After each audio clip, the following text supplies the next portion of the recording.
텔레그램에서 성 착취물을 유포한 갓갓 문형욱에 대해 법원이 무기징역을 구형했는데요. 관련자들도 잇따라 징역형이 구형됐는데 최종 선고를 앞둔 상황에서 지역 여성단체들이 무기징역 선고를 촉구하고 있습니다. 자세한 이야기 들어보죠. 경북 여성장애인 성폭력 상담소 김미정 소장 연결돼 있습니다. 안녕하십니까? 네, 안녕하세요. 경북 여성장애인 성폭력 상담소 김미정입니다.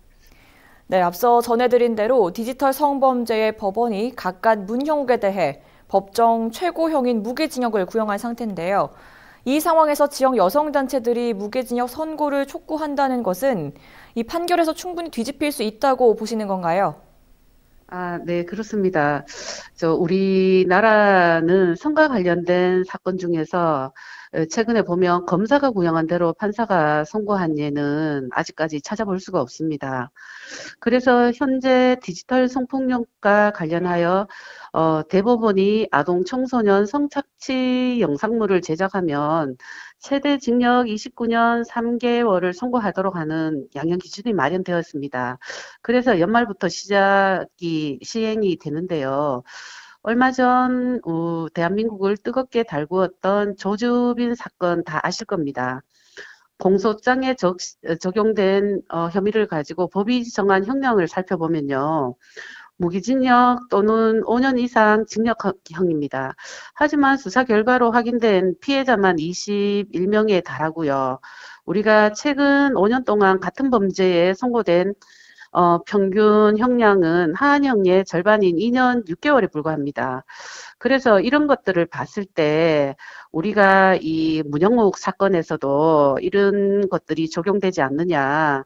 그래서 솜방망이 처벌이라는 비난이 쏟아지고 있는데 문형욱 판결도 이와 같을 것이라는 것을 염려하여서 그 구형한 무기징역 촉구를 요구하는 겁니다. 네, 5일 기자회견을 예고하셨습니다. 어떤 내용이 나올 계획이신가요? 저희들은 이제 그 선고를 할 때 피해자의 관점과 피해자 중심적인 판결을 내려달라는 거지요. 우리 그 사법부에서 솜방망이 처벌이라는 오명을 남기지 않을 겁니다. 2019년도 11월 달에 그 N번방을 분양한 켈리라는 사람이 있습니다. 그 가해자를 보면 사실은 1심에서 징역 1년형이 선고가 되었습니다. 이런 것을 보고 그리고 최근에 5년 동안 이제 저희들 형량을 보면 2년 6개월에 불과하니까 또 한 번 우리가 지금 얼마 남지 않았지만 제2의 조두순 같은 판결이 내려질까 저희들은 염려를 하고 있는 거지요. 네, 방금 말씀해주신 12월 아동 성범죄자 조두순이 출소합니다. 형량이 짧다는 의견이 있는데요. 이 성범죄자에 대한 현재 우리나라의 형량 처벌 수준 어느 정도라고 보시는지요? 지금 저희들 성범죄자에 대한 처벌 수준은 우리 법에서도 뭐 3년 이상 유기징역에 처하고 무기징역까지 줄 수 있는 그런 법의 근거들은 마련이 되어 있습니다. 하지만 이제 온갖 그 감형 기준이라든가 그 감형 사유를 붙여가지고 저희들 형량을 최하한 형량으로 지금 하고 있는 거죠.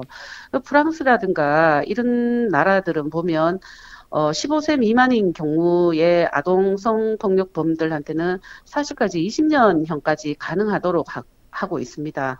미국도 그렇고 이런 것들을 볼 때 우리나라는 너무 형량이 짧다는 거죠. 사실은 웰컴 투 비디오 그 손정우 사건을 보더라도 우리나라에서는 1년 6개월을 형량을 그 판결을 한 사건이 있습니다.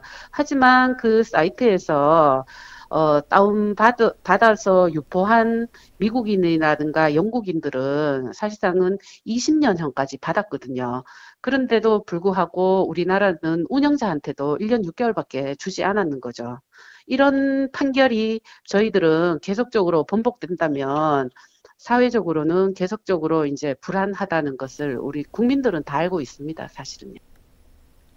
네, 그렇군요. 한편으로는 성폭력 피해자들이 억울함을 호소하는 것에 많은 용기가 필요한데요. 이런 분들에게 힘이 될 수 있는 한마디 부탁드리겠습니다. 우리 그 성폭력 피해자분들이 사실상은 힘들게 하루하루를 살아가는 거는 사실입니다. 이런 피해를 회복하고 일상생활에서 우리가 생활을 정말 예전과 같이 생활을 하려면 우리의 시선들이 많이 바뀌어져야 되는 거는 사실입니다.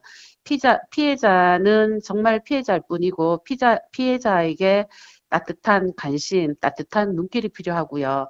그리고 정말 우리가 어떻게 관심을 가져야 될 대상들은 가해자들이죠. 가해자들이 엄벌에 처해졌는지 처해지지 않았는지 이런 문제에 관심을 가지고 그리고 우리가 또 판결을 하는 사법부 어떻게 판결을 하는지를 국민들이 관심을 가진다면 그런 힘이 되어서 피해자들이 일상생활에서 복귀해서 예전처럼 생활을 잘하고 있지 않을까 그런 생각을 해봅니다. 네, 오늘 말씀 잘 들었습니다. 여기까지 듣겠습니다. 고맙습니다. 네, 감사합니다. 네, 지금까지 경북 여성장애인 성폭력 상담소 김미정 소장이었습니다.